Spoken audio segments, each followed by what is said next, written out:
जरा सोचिए, राजमाता मुझ जैसे आम आदमी से अपने कमरे में बुलाकर मिलती, और जब आप आई तो उन्होंने मुझे तुरंत जाने के लिए कहा। राजमाता के पास राणा जी की एक बचपन की निशानी है, एक देवी मां का तावीज। तो वो किसी के पास भी हो सकता है। जब आप वो तावीज खोलकर देखेंगी तो उस पर मेरा नाम मिलेगा। क्या ये भी किसी के पास होता है? मैं यहाँ सच सुनने आई थी, पर आपके पास सिर्फ कहानियां हैं, घटिया और मन घड़क कहानियां।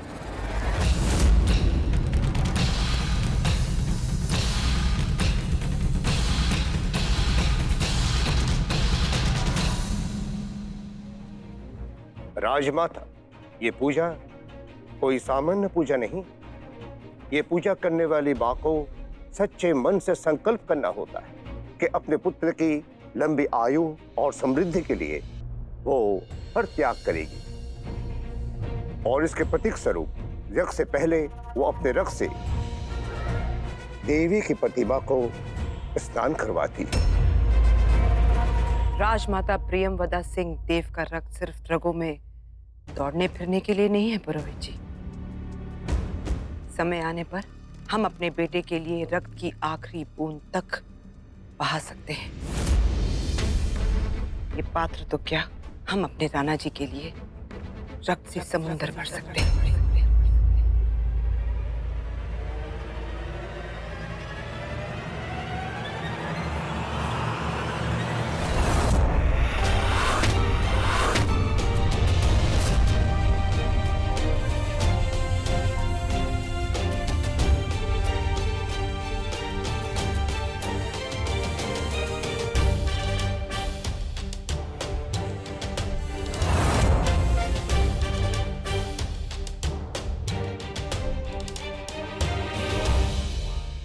राजमाता राणा जी से कितना प्यार करते हैं, मुझे नहीं लगता मुझे सरताज की बातों पर विश्वास करना चाहिए।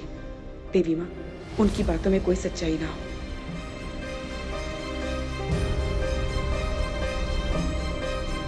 मुझे कोई जांच नहीं करवानी है। मुझे ऐसी कोई भी चोट नहीं लगी है जिसकी वजह से मुझे अंदरूनी जांच करवानी पड़े। आप जाइए यहाँ से।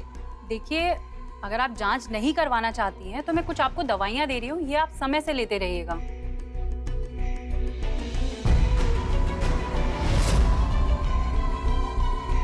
ये लीजिए।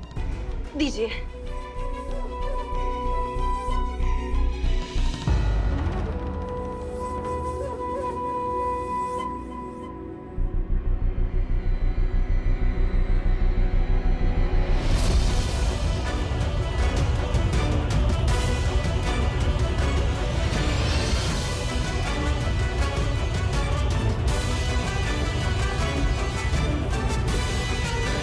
रानी गायत्री मेरी बातें छुप कर क्यों सुन रही थी? अगर सुन भी रही थी तो बिना कुछ बोले ही निकल गई। कहीं गायत्री को मुझ पर शक तो। राकेश्वरी जांच करवाने के लिए तैयार क्यों नहीं थी? क्या राकेश्वरी ने जो इल्जाम लगाए वो झूठे हैं? क्या ऐसा हो सकता है कि सरताज की बातों में जरा सी भी सच्चाई हो? क्या मुझे इस बात पर रत्ती भर भी विश्वास करना चाहिए? मुझे इन सवालों के जवाब ढूंढने ही होंगे।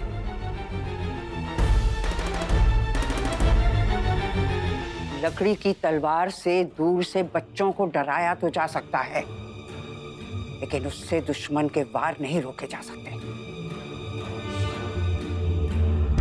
हमने बच्चों को डरा तो दिया, लेकिन हमारी ये लकड़ी की तलवार दुश्मन का वार होने से पहले ही टूट रही है। अगर हम डॉक्टर को मना नहीं करते तो ये सच एक पल में बाहर आ जाता कि सरताज ने मुझे छुआ तक नहीं है। खामोश लड़की, जिस राज का तू चिल्ला चिल्ला के ऐलान कर रही है उसे तो मन में भी जोर से नहीं बोलना चाहिए। यहाँ तो जर्रे जर्रे के कान हैं। अगर गायत्री को शक हो गया तो? वही हम भी सोच रहे हैं। जब गायत्री महल के हर मामले में टांग अड़ाती है तो उसने तुम्हारी और डॉक्टरनी की बात होने पर कुछ कहा क्यों नहीं?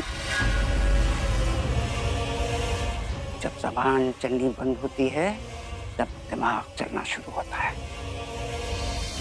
जरूर गायत्री के दिमाग में बहुत कुछ चल रहा है, लेकिन क्या क्या?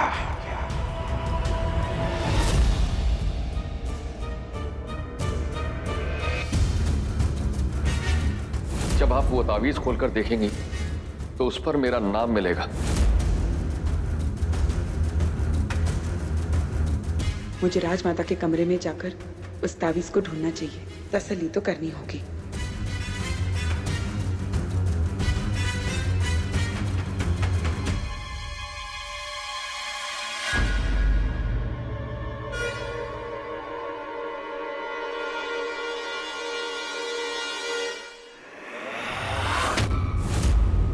क्या बात है रानी गायत्री, आप इतनी परेशान क्यों लग रही हैं? नहीं बड़ी रानी माँ, ऐसी कोई बात नहीं है। हम जानते हैं कि हमने इस घर के बड़े बुजुर्ग होने के सारे हक खो दिए हैं, और बुजुर्ग के हक से नहीं, प्रजा के फर्ज से मजबूर होकर पूछ रहे हैं। क्या बात है, आप क्यों इतनी परेशान हैं? किसी ने कुछ कह दिया? नहीं, ऐसी कोई बात नहीं है। वो बस हाँ, शाही जश्न के बाद मैं जरा थक गई थी, तो बस आराम करने जा रही हूँ। आप भी आराम कर लीजिए। आपकी अब तक पूरी तरह ठीक नहीं हुई है ना? मैं चलती हूँ।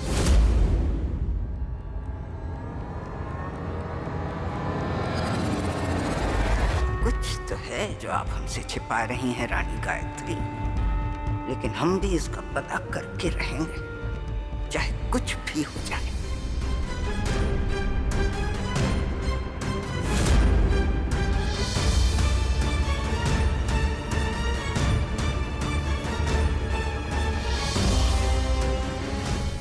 राजमाता, वैसे तो इस पूजा में माता और पिता दोनों का बैठने का विधान है, क्योंकि बड़े राणा जी बहुत पहले स्वर्गवासी हो चुके हैं, और इसलिए अब राणा जी के बचपन के कोई ऐसी चीज ले आइए जो राणा जी के पिता ने उन्हें भेंट दी थी। आप हवन की तैयारियां कीजिए राजपुरोहित जी, हम लेकर आते हैं।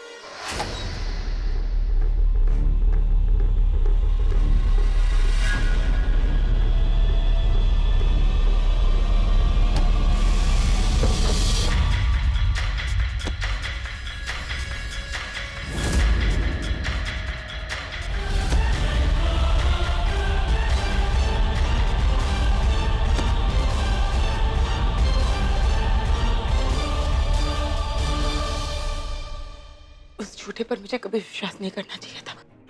राजमाता कभी ऐसा नहीं कर सकती।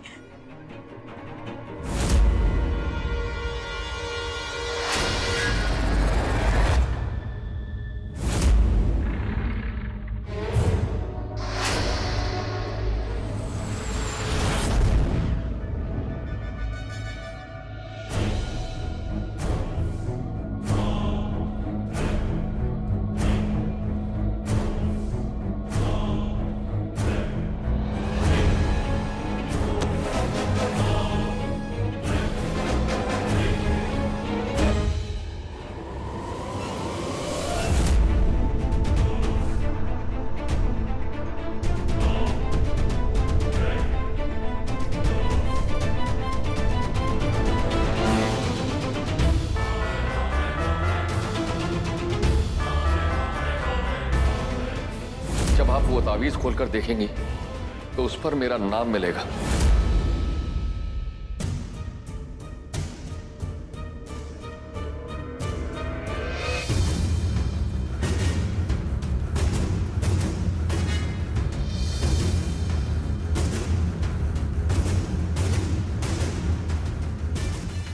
इसमें तो ऐसा कुछ नहीं है। झूठ बोल रहा था वो। मैं राजमाता पर शक कैसे कर सकती थी?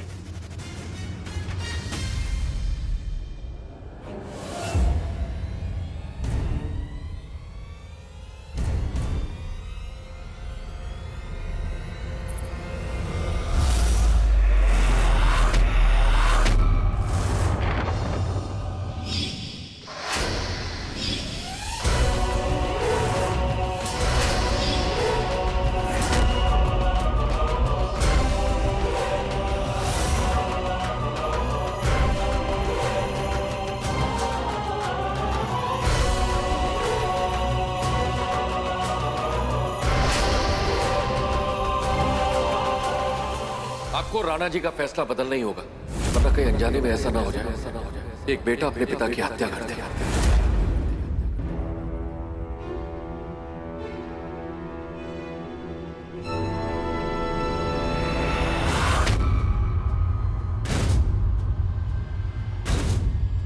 पूजा का समय हो गया है। सामान राजपुरोहित जी को पहुंचा दीजिए और रानी गायत्री को बुलाइए।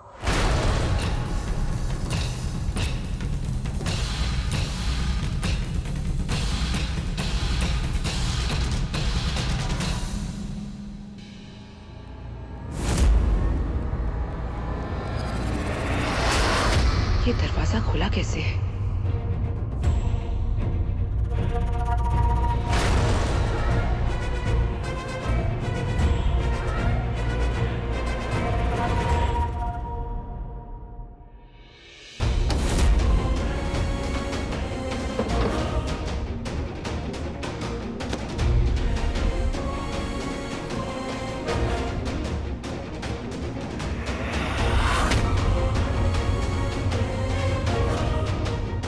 शायद जल्दी जल्दी में हम ही बंद करना भूल गए होंगे।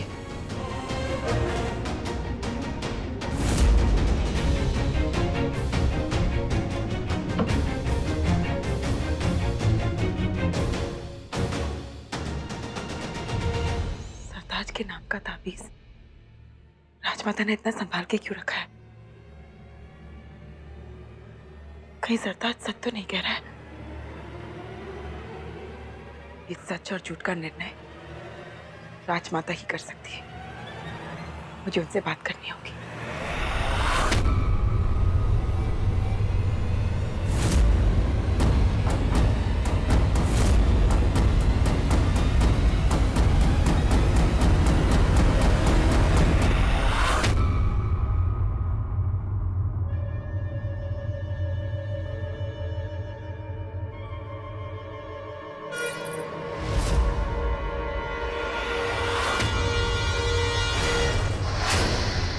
आपकी पायल काल कोठरी में क्या कर रही थी?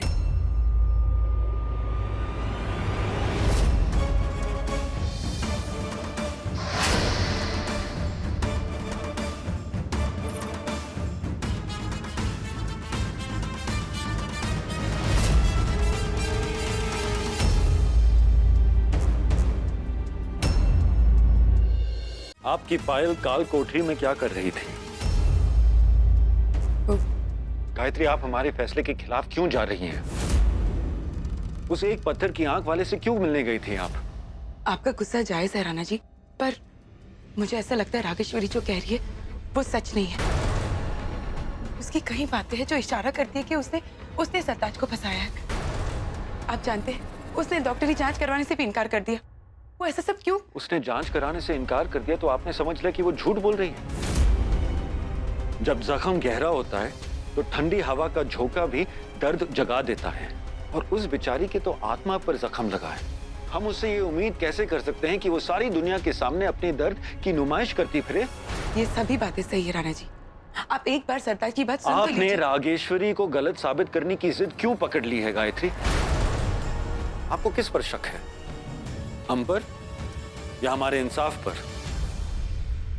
कहीं अनजाने में ऐसा ना हो जाए एक बेटा अपने पिता की हत्या कर दे। मुझे आप पर और आपके इंसाफ पर पूरा भरोसा है, पूरा विश्वास है राणा जी, पर आप भूल रहे हैं। आप सरताज को सजा अपने हाथों देने वाले हैं। कहीं ऐसा ना हो कि आपके हाथों किसी निर्दोष की जान लेने का पाप आप पर। पाप तो तब होगा जब हम एक अबला को इंसाफ देने में नाकाम रहें। आपको रागेश्वरी पर शक है क्योंकि वो दुश्मन की बहन है, पराई है।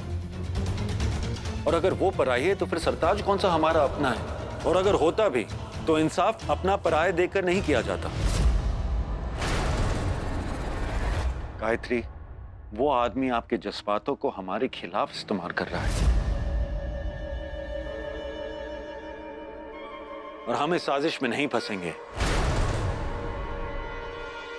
हम अपना फैसला नहीं बदलेंगे।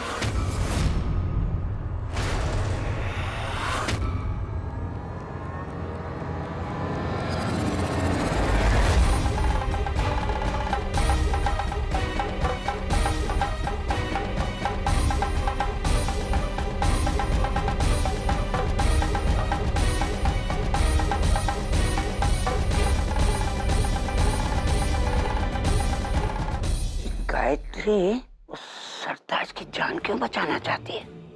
उसके सीने में तो ऐसा राज दफन है जो खुल गया तो अमीरकोट की नींव तक हिल जाएगी, फिर भी उसे बचाना चाहती है। कहीं ऐसा तो नहीं कि गायत्री को राज का पता चल गया है? अब तो खेल और भी दिलचस्प होता जा रहा है। इसका मतलब है खेल की चाबी अब गायत्री के हाथ में है। तो अब जहां गायत्री वहां हम। शहर तक पहुंचना है तो चींटी का पीछा तो करना ही पड़ेगा।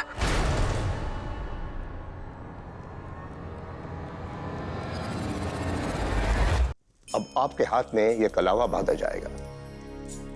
ये आपके पुत्र की रक्षा के लिए आपके संकल्प का प्रतीक है। रुकिए।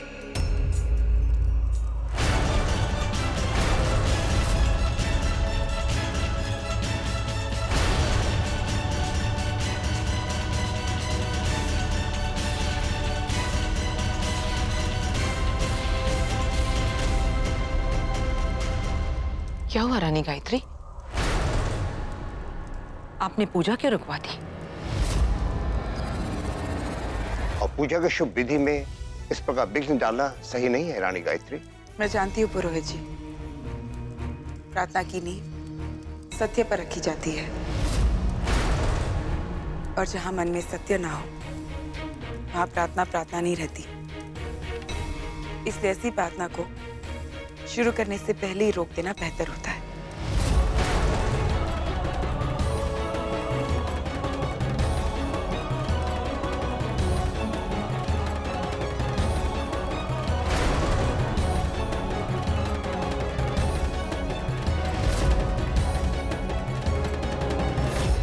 आइए।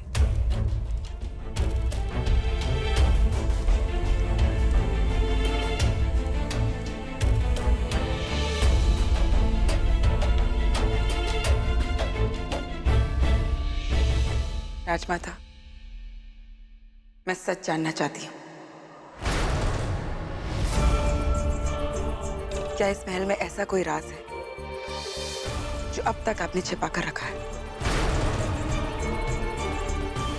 कोई ऐसा राज जो इस राज्य को बर्बाद कर देगा? अगर हाँ, तो वो राज क्या है और किसके बारे में है? राजमाता, मैं आपकी बहू, आपसे सवाल पूछने का मुझे कोई अधिकार नहीं है, पर मैं आपसे विनती करती हूँ, आप मुझे सच बता। इस तरह नहीं गायत्री, या कोई और भी है? ऐसी निकम्मी है सास बहू, झगड़ा भी फुसफुसा के कर रही हैं। कुछ सुनाई नहीं दे रहा क्या हो रहा है। आपको जरूर किसी ने भड़काया है, किसी ने जरूर कुछ कहा है। किसने ये सब आपसे कहा है? सरताज ने।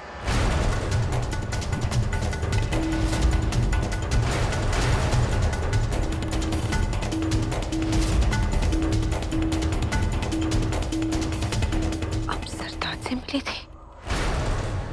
उस आदमी ने कभी सच नहीं कहा। उसने जरूर आपको कोई झूठी कहानी सुनाकर यहां भेज दिया।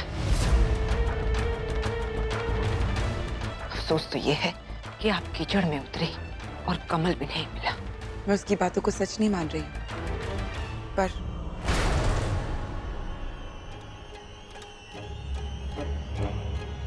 पर क्या? पर ये ताबीज देखने के बाद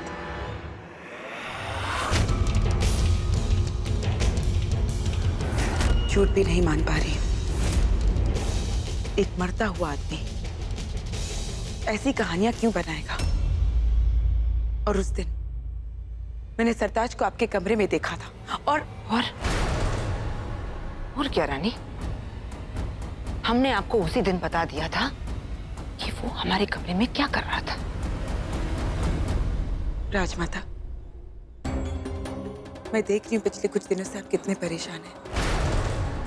मैं जानती हूँ आप नहीं चाहते अवधेश इस महल में रहे, फिर भी आपको अपनी मर्जी के खिलाफ जाकर उसे इस महल में रखना पड़ रहा है। क्यों? अगर आपके सीने पर कोई बोझ है तो आप मुझे बताइए। मैं आपकी बहू नहीं, आपकी बेटी हूं। और अगर एक बेटी अपनी माँ का बोझ हल्का नहीं करेगी तो कौन करेगा? राजमाता, आप अब मुझसे कुछ मत छिपाइए, क्योंकि अगर सरताज की बातों में रत्ती भर भी सच्चाई है तो राणा जी से पाप हो जाएगा, बहुत बड़ा पाप। मेरे लिए नहीं, राणा जी के खातिर। आप मुझे सच बताइए।